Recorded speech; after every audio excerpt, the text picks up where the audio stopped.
And the kata particularly is useful and I think works the best when we actually don't know the way forward, where we're at what I always say in learning, we're at the edge of what we know and not where we're implementing a plan that worked in 9 other plants. So please just make this your standard. But when we're actually in exploratory learning mode and we need to gather evidence, get some data, make a process visual, and have a conversation with a coach who, as a friend of mine says, holds the guardrails and keeps you in place.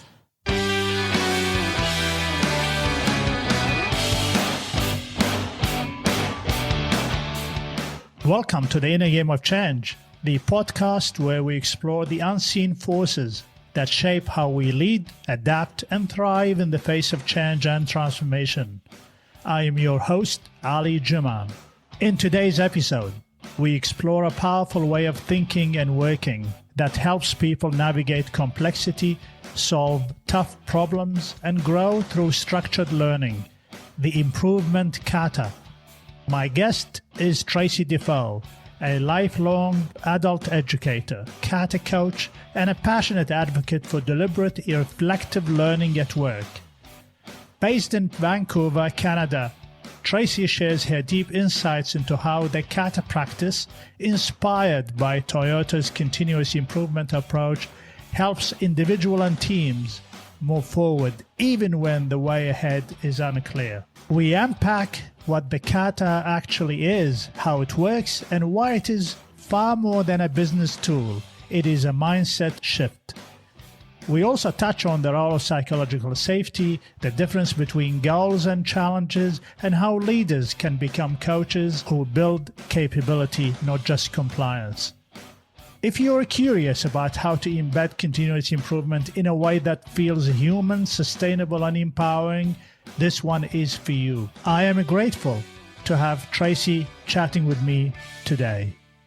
Well, Tracy, thank you so much for joining me in the Inner Game of Change podcast. I am eternally grateful for your time today. You're welcome. I'm glad to be here. Thank you so much. You are in Canada, Vancouver. And, yes, and you've got the wisdom of the past. We are in the future here in Australia. It's on a Wednesday morning here. Today, Tracy, we will touch and talk. We're probably going to go deeper into the rabbit hole of the kata way, Japanese principle, and experts like yourself have been promoting this principle, sort of a type of learning in a structured way and a scientific way of looking at learning, adopted from the Japanese way of working. But before we dive deep into that, it will be fantastic for you to introduce yourself to my audience. Oh, with my pleasure. So my name is Tracy Defoe. I am, as you said, in Vancouver, Canada. I think of myself as an educator, an adult educator first. I have a long career of adult education, and I'm have always been interested in what people learn in the context of their work. So workplace learning. And my interest in continuous improvement stemmed from some of my clients asking me to get involved in teaching continuous improvement in their workplaces a long time ago. And through those people, I was introduced to the kata and the idea of coaching. Good adult education has a kind of a pull to it. You don't want to just push things and talk over people. And when I was when I was involved in teaching lean concepts, I always worked from questions. So somebody who knew Mike Rother and his research at the University of Michigan into studying Toyota management behavior said, you should meet this guy, Mike Rother, because he tells people the same thing. You should ask questions and not give them answers. Pay attention to people learning. So for me, I am now a kata coach. That's almost all that I do. Kata coaching and second coaching in my consulting practice. I retired over a year ago from my university work. And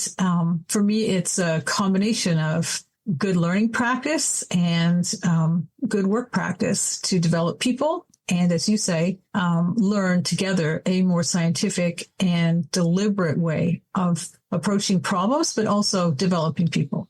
We're going to touch on that learning together principle because that's an important piece. For the audience, Tracy, what is a kata way of learning? Well, as somebody who practiced the martial art, I know that you know that the Japanese word kata, and in my Canadian accent, I say it sounds a bit more like a D, but it's a T, Kata. It's not an acronym. It's a word which has two meanings in Japanese. The Japanese characters are so poetic in the way they can have two meanings. And a common meaning of the word, one of the meanings is form. So in martial arts, it's easy to imagine that series of choreographed steps that we use to learn a new skill. And that would be a kata. But also it can mean method or the way of learning. And so with Mike Rother's book, which he called, well, he didn't call it Toyota Kata. His publisher called it Toyota Kata. Mike called his research book Beyond What We Can See. We have, he's provided there two very structured routines that you can deliberately practice to learn a scientific way of thinking and acting in the face of a tough challenge. So the kata is a scripted or structured practice to learn something new. Let's put it that way. I remember from my karate days, and I used to love kata. In fact, I've later specialized in kata rather than in the fight aspect of it. The structure used to be, we know the basics, so we practice the basics separately. The kata is sort of a combination of the basics. You learn through, understanding how those basics connect with each other. And then with the hope that through the kata and the practice of the kata, you will be fit for the real world, which is when the competition starts. And there. So in my head, I'm thinking, if this is the workplace, you've got the principles of about a new process, for example, then the kata is actually putting all their pieces together. And then with the hope that with the repetition and structured way and thoughtful way and experimentation, you will be able to perform those pieces with the customer, with the user, or with the stakeholders. Am I close to... Yes, but in practice, very few people come as a blank slate to learning, right? They have experiences before. Excellent. And so the kata can also help people unlearn habits that they've had, right? And particularly we talk about slowing down or having steps that prevent you from immediately jumping to a solution or applying a tool that worked before without really having a look at the current situation. Is it the same, for example? Or is it different? And the kata particularly is useful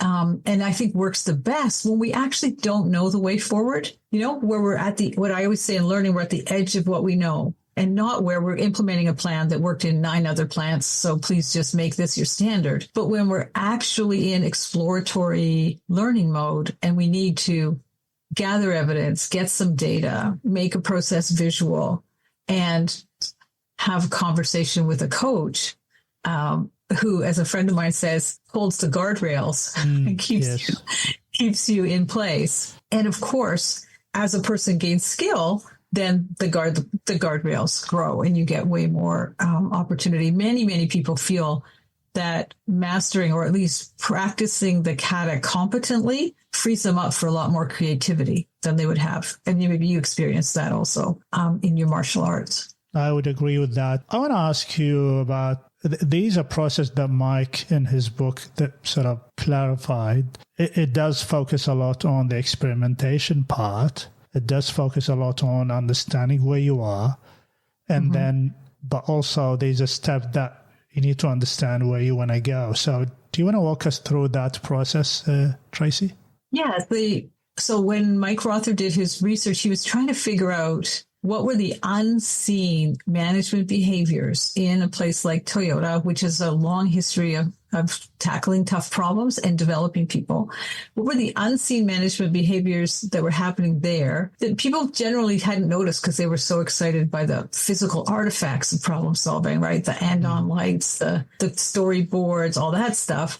And then the second question Mike looked at was, how can other organizations learn from this? Or how could they also learn to have this kind of mindset or management mindset? So he laid out 2 routines. The first one we call the Improvement Kata, and it has 4 steps. I know we're not recording this, but I talk with my hands because I'm a teacher. 4 steps. I can see you, Tracy. That's okay. Yeah. The first step is to identify the challenge. So where do we want to go? Like, what does the top of the mountain look like? Or what's the exact GPS of the location to which we are directing our boat? You know, like where do we need to be? And how do we know when we get there? And the challenge statement is it's a ways out in time, and it's probably a ways out in what we know how to do. But it's usually in a business context, like business important. Like this is something we need to learn.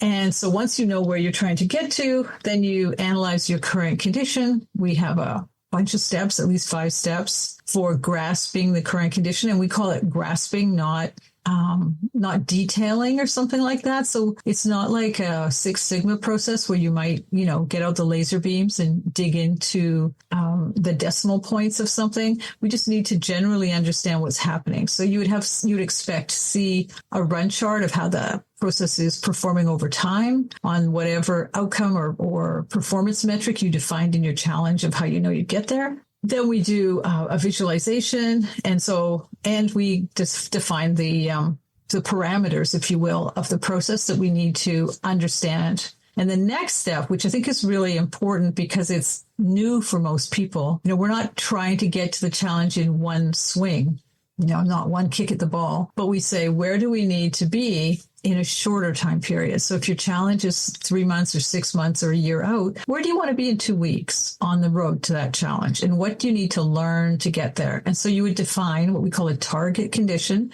with a great emphasis on the word condition, not just target. So a lot of lean folks who come to us who are confused about the kata have fallen back on what they already know, and they just define a couple of targets. So we want our performance metric or our lagging metric to be at this number, and we want our process metric or our leading metric to be at that number. But the Improvement Kata teaches us, in fact, to do a process block diagram. So describe the simple steps of the process. And in fact, you're creating a hypothesis. If I can run this way, as I laid out here in my diagram, I predict that I will get this performance metric and this process metric by this date, which you've laid out. So basically you set your challenge, you study your current condition, you set a hypothesis for a close-in change, and then you start experimenting. You define the obstacles, which mostly directly relate to the process metric. The process metric is the one you can influence. The outcome metric, of course, is what you get at the end. So it's not the outcome metric is like the score. We're in the Olympics right now. It's the score or the time of the race. Yes. But the process metric are the things you can change. How are you passing the ball? What's your defense like? How quickly do you turn over your corners in soccer or football? Or I was watching the swimming today, and a fascinating number of metrics that the commentators knew. What was your position in the blocks? How quickly did you get out of when you jumped in? What's the shape you have? Look at your strokes. Look at that turn. Oh, she's too high on her turn. Those are all process metrics, things happening while the process is running that will determine, in fact, it all add up to your outcome metric, so your time or your score. Yeah, so that's obstacles are things that are somehow influencing your process metric, very often things you don't understand or you don't know about, or you need to learn, observe, find the cause of. And then the last step in the Improvement Kata, so challenge, current condition, target condition, study all of those, experimenting your way forward. And so we take very small, well-defined steps every day to remove the obstacles that we see in the way to the target condition. That's the Improvement Kata side, and the improver or experimenter pattern. And all along, beside every one of those steps, there's a quiet step that doesn't always get talked about, which is reflecting on what we learned. So we are learning to stop and say, what just happened? What did we learn? Write it down. Mike Rother used to say, writing it down makes it scientific. Write down your current condition, write down your hypothesis for that target condition, write down what your step is in detail. What do you expect to happen? That's another prediction. Then go take it, come back, and in conversation with your coach, what actually happened? What did you learn? And even at the end of the cycle of the target condition, which is frequently a week or 2 weeks, let's say, you stop and say, okay, we hit the date, or we've made that target condition work and we have our metrics. What have we learned? So it's a learning method right? As much as anything else, and a way to make the learning explicit. Really often people report that in their workday, they just do, and they weren't taking the time to say, am I learning something here that will help me next time? Am I learning something here I can share with others? Am I learning what I don't know, and how can I find out? So I think that's why the adult education lady, why I'm interested in it. It's very good applied adult education in a method that I'm not going to say makes it easy, but makes it possible to operationalize continuous learning and continuous improvement. I want to unpack quite a few things. That's just the Improvement Kata side. We didn't even get to the Coaching Kata side. We will touch on that. Probably another a full podcast on the Coaching Kata. Sure. First of all, I want to ask you, Tracy, and thank you so much for that. That was really a comprehensive way to describe it. Who sets up the challenge? Is it a self-driven, or is it the business and the setting of the business, or is it a combination of both, or does it really matter? Well, I would say there's some variation. So I have a couple of volunteer groups that were formed during the COVID time on the internet. And in those, we mostly work on personal challenges. And so you would talk to your coach and define something you want to work on, mostly to learn the Improvement Kata, actually, probably with aspirations of learning coaching. But, work environment, and certainly in the books that Mike Rother has written, he has assumed that you are working in a place that has a strategic plan, right? That knows where it wants to be. I always laugh about that because so few companies you meet have an actual detailed, rational plan. But anyway, that they have a place they want to get to, and they know why and what it looks like. And then through a process often called catchball or Hoshinkanri in your lean community, basically you would come to me and say, hey, Tracy, we've been talking at the executive level. We think your department is going to have to X, right? Go faster, produce more, reduce scrap, something, get to more customers, round more frequently in the wards, something like that. And together we would define what does it look like if we achieve that? So the challenge, yes, is often handed down from above, but it's often handed down either in a way that I can't operationalize, right? So you give me a KPI, a key performance indicator, or you just give me a number. I have to figure out, what does that look like when it's real? How does it look like? So a lot of the challenge conversation is, what will we see? Or we talk about, if I lift the roof off your department, what are people doing differently than what they're doing now? What's the movie that's running? What will I see? Because we focus on process that will produce the result, not on just achieving the result. Back when I was helping people with their lean improvements, I saw lots of managers who cheated their way to good numbers, right? So we don't want to game the numbers. We want to achieve a new stable process that reliably produces that result that we're after. And we want to learn our way there. So did I answer your question? I'm not. Yes. I want to share with you some thoughts around that. And I might be completely wrong, but I've studied a lot and read a lot about the difference between a challenge, which I think the Learning Kata sort of promotes, and a goal. And the difference between the two, in my head anyway, and this is why I adopted the word challenge rather than a goal, is because we do expect a level of learning to happen in the challenge. Second thing, cognitively we respond differently to the word challenge than a goal. And the third thing is that usually a challenge is going to be good. The outcome of completing the challenge will be good for you and good for others as well. Yes. I think that's absolutely true. I used to coach with Hal Froelich, who passed away a year and a half ago. And Hal used to say, nobody wants problems. Like, you want to assign me a problem. That's already got a real negative connotation over it. So it's hard to get people motivated with problems. But if you set a challenge, can we get this to run in this way?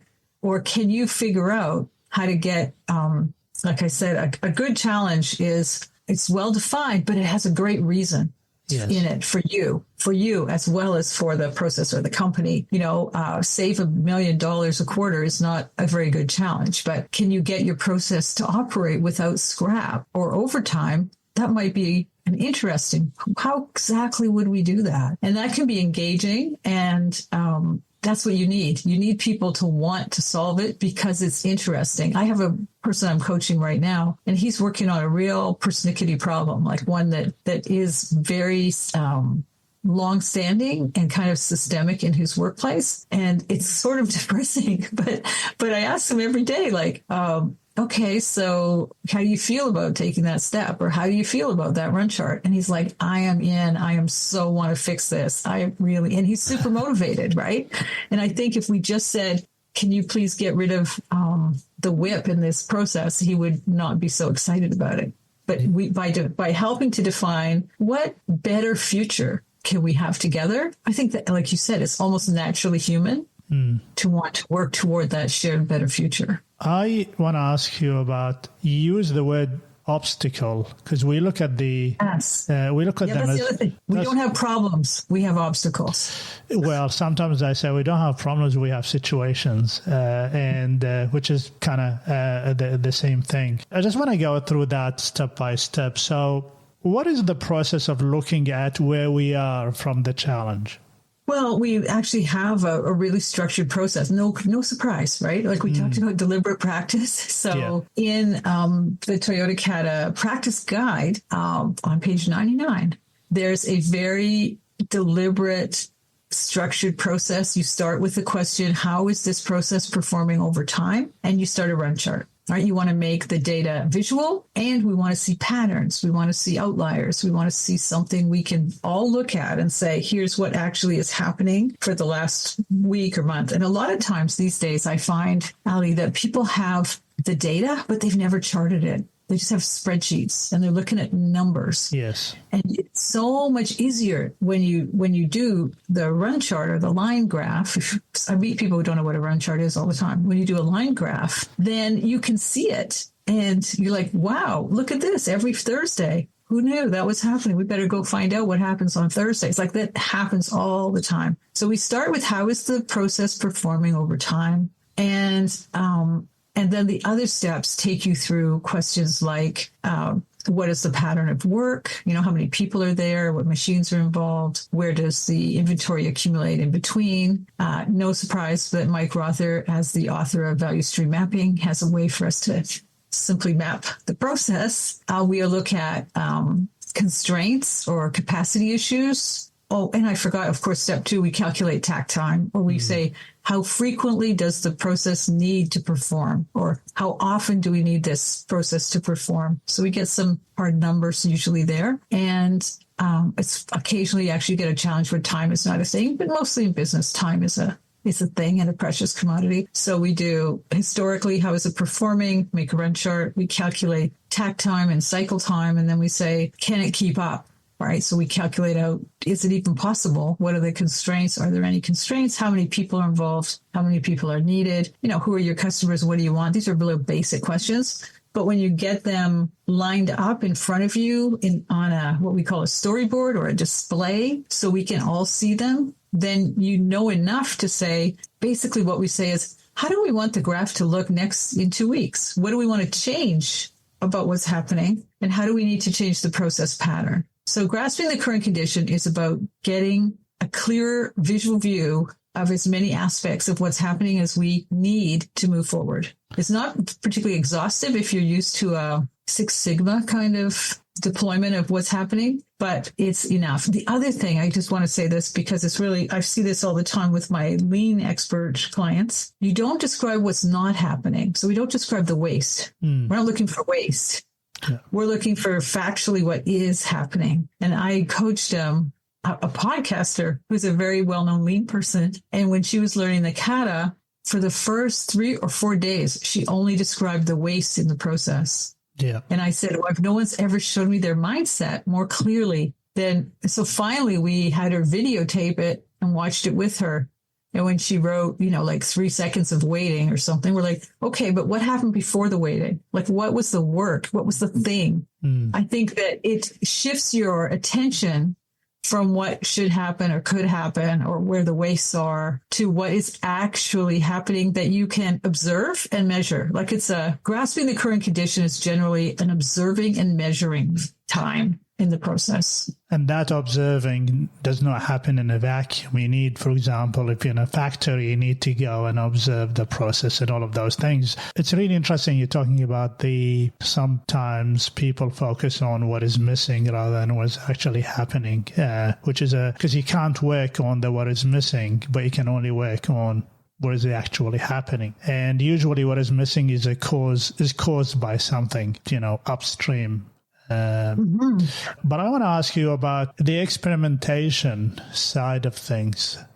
Okay, sure. Often, and by the way, the whole principle also it can apply to a process, can apply to personal development, Yes, like leadership skills and all of those things. So sometimes, Tracy, or majority of the time, we often are told in the workplace that there's not a lot of time to play with in the workplace. And experimentation by nature expects you to have extra time to be able. How would you go about that? Like, how do you usually overcome this obstacle? Well, we have a really simple and I think clever way of we'd set a challenge. Wouldn't it be great if I had half an hour a day for improvement? And then when we do the current condition of that, we just track. We call this the stable day challenge.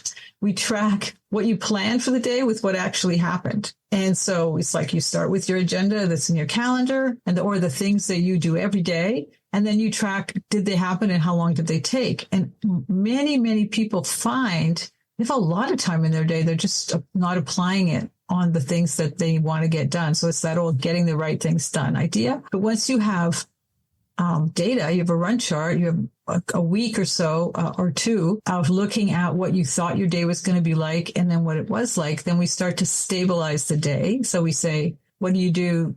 What can you delegate? What do you need other people to learn?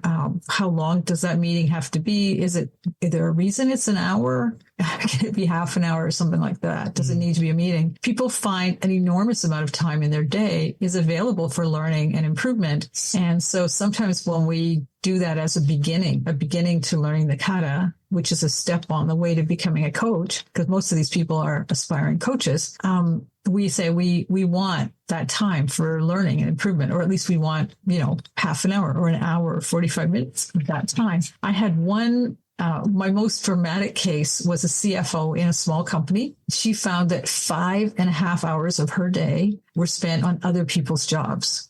And yet she was doing month's end by staying over the weekend. She was missing her family holidays to get work done because she actually only had 2.5 or 3 hours a day to do her actual job. And other times, because she had worked there a long time, because she knew all the processes and she knew the people would draw her in to problem solving or to doing things that were not her job.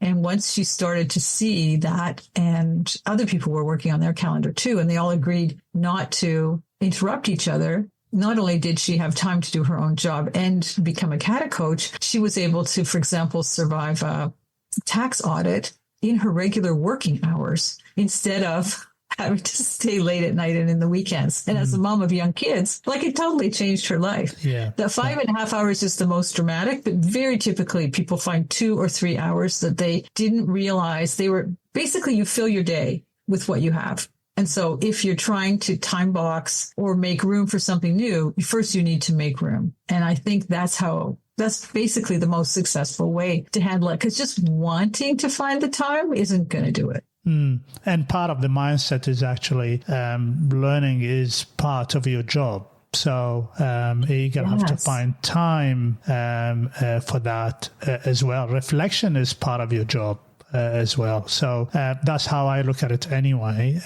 I want to ask you about the target condition, and you call it condition for a reason. In my head, I'm thinking a condition is not only where I am in the scheme of things in terms of my progress, but also a mental state. Is that right? Well, before you go there, I just wanted to say that developing people is also part of your job if you're a manager. Absolutely. Well, yes. I can talk about that a lot. The role of the leader, they come to work every day, in my head anyway, is that they come to work with one purpose, helping their people succeed. That is it. That's exactly. what they, yeah. And so it's really nice to hear that from you. Okay. So but just before you go to the target condition, I really love the idea that the learning process is an incremental learning process, meaning you're not going to get to the challenge or the desired outcome outright, but cognitively we are more open if we say, I can see the top of the mountain, but my target condition will be if I'm going to be up on the mountain for 2 meters by lunchtime. And that's my target condition. That's more acceptable for me to experiment with that and get to there, rather than look at the mountain and then you get overwhelmed by the task. Am I reading this right? And in a way, like you just kind of settled on the role of the coaching kata, or the coach, which we haven't talked about yet. And I don't know if you want to, looking at the time, but it's the coach's job to make sure that we're taking small steps that fit the time we have available, that fit our learning horizon, like what do we know, and to, in a way, like slow down the tendency many people have to say, I will jump to the top of the challenge, right? I will be the one person who, without learning, achieved a whole new state and got really great numbers. It's the coach's job to say, can you make that's actually 6 steps. I had one today. That's 3 steps. Which one? Pick one, what thing you need to learn about your obstacle that you can do before the end of your shift today, so we can talk about it in the morning. Like, I think there's a really big desire to perform in an outstanding way. And so the coach partly keeps pulling in the horizon to say, well, you've only got 5. You've got to get this done by a certain time. When should we check in? Because the coaching cycle, in a way, is a check-in on the learning and a check-in on the conformity to a scientific way of working. Are you making hypotheses? Have you defined your obstacle against the process metric? Are you stopping to learn, to write down what did you learn from that step? Are you reviewing your learning? So I think the way to say we're going to do incremental learning together is remembering that the coach is a support, occasionally a teacher, but mostly a support to the learning. And they're running their own routine. And so if they follow deliberately the pattern set out for them, they can't get too far off track with the learner. The whole process, Tracy, I always think about it in terms of managing the change in the workplace. Yes. And because a change is a challenge. And then somebody somewhere realized there's a problem or realized there's an opportunity. And therefore, somebody proposed a change. And that change usually is a desired state. And then we have to look at a current state and understand it. But we look at that most of the time, unfortunately, at a business unit level or an organization level. Very rarely we look at it at an individual level when it comes to learnings and all of those things. And often we are really pressured by a timeline within a project framework. What's your take on that? And what's your, how would you coach me through this particular scenario? Well, interestingly, people ask a lot about the project management way of addressing a long-term problem or challenge versus the kata way. So one of the ways I would, as you say, address that is Mike Rother likes to say that if you plan out all the steps to get you to the end, you're actually operating at the time when you have the least amount of information. Like if you do that at the beginning, say, okay, here's our milestones and here's our steps and here's how we'll know. So the kata way instead is we experiment or iterate our way forward. We still might have a hard date for the challenge at the very end where we need to get to, but we don't expect to know exactly where we'll be in a month or even in 2 exact days. Because what happens with the learning is it sometimes starts and feels like it's slow, but as you remove an obstacle, this very frequently happens that you remove an obstacle and what falls away with it is 5 more obstacles that you thought you had that were actually just hiding with this one.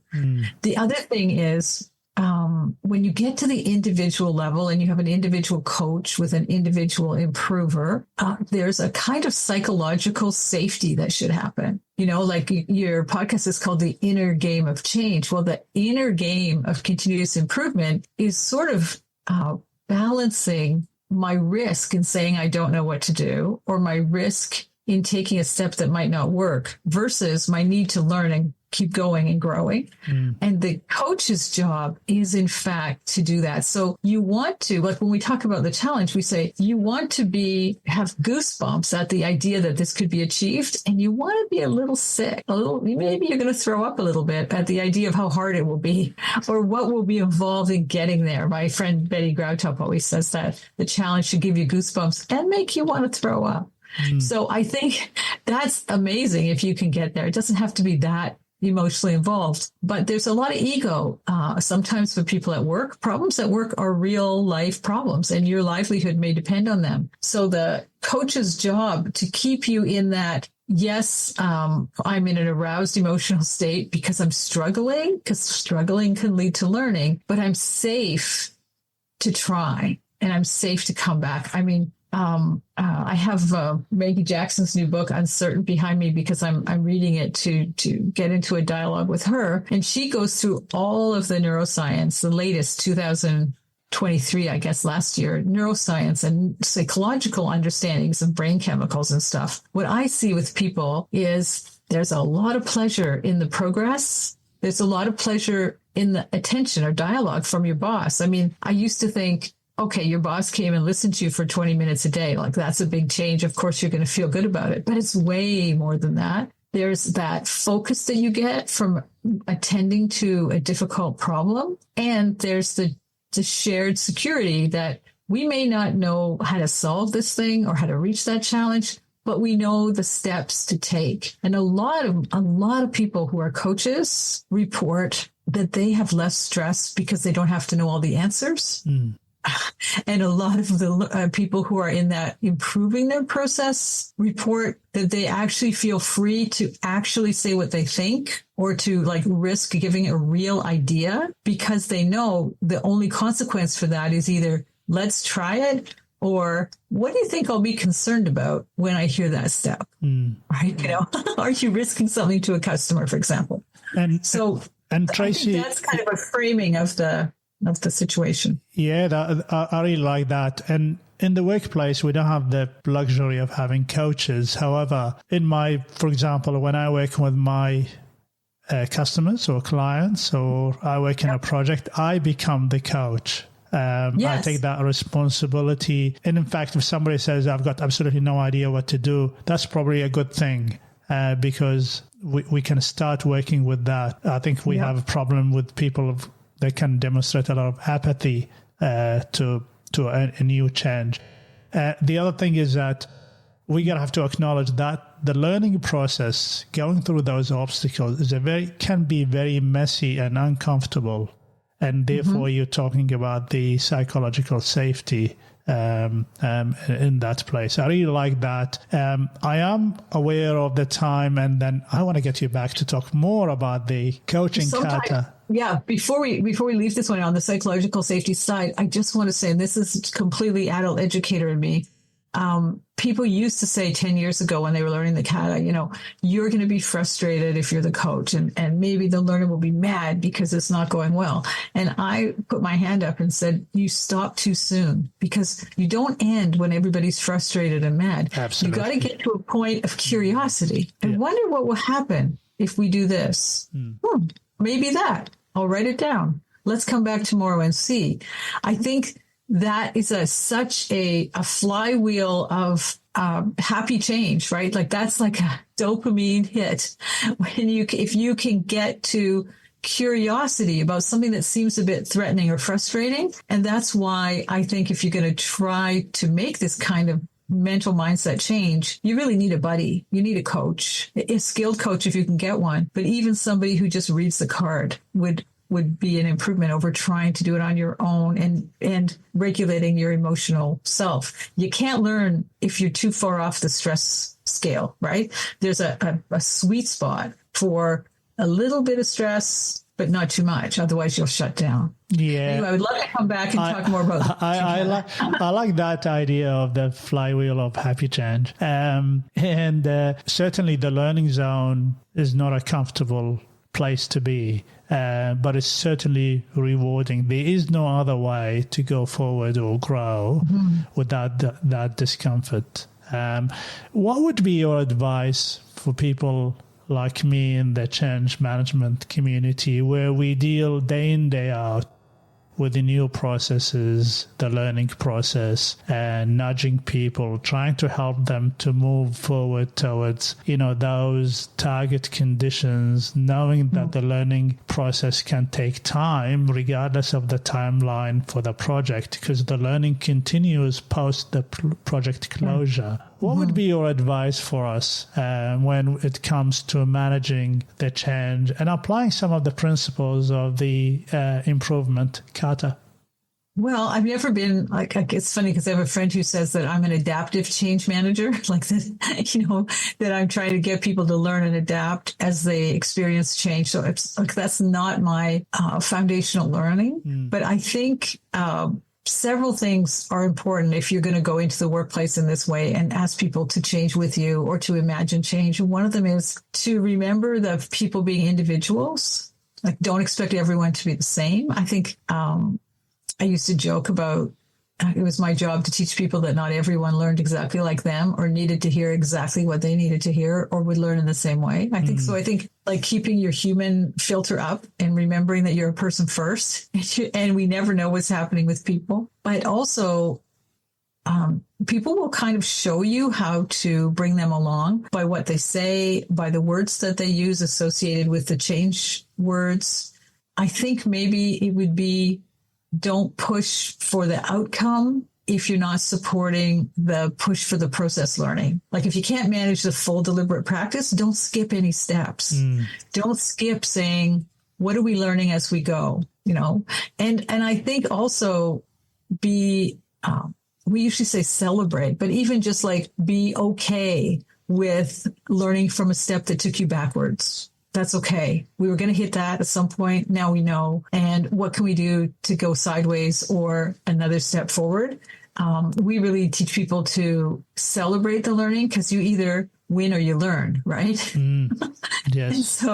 So becoming the sort of person who can actually actively cheerlead or thank people, thank you for for telling us truly what happened. And now let's all put our heads out and say, what do we learn from that thing that happened? Because there can be no progress towards change if people hide things or conceal what really happened, or don't even tell you their feelings about it, because feelings are data, feelings are real, and feelings really color people's participation in the workplace. One of the best questions that I've learned from reading a lot about the Kata way is, if somebody's got a problem or they stuffed up a process, a new process, I can ask them about, walk me through how you try to solve it, and right. Or how you're going to go about thinking. show me your thinking. Yes. So I'm really interested in the thinking process rather than I can give them the answer, because sometimes I actually don't know the answer, and sometimes we can collaborate and find a way around it. So that's the other thing that you're implying, Tracy, in your advice to us, is that we need to be close to our users. And to their clients. And the third thing that I've always sort of thought works really well, which I also took from the Kata way, is give them the space to play in a simulated way, and play with it.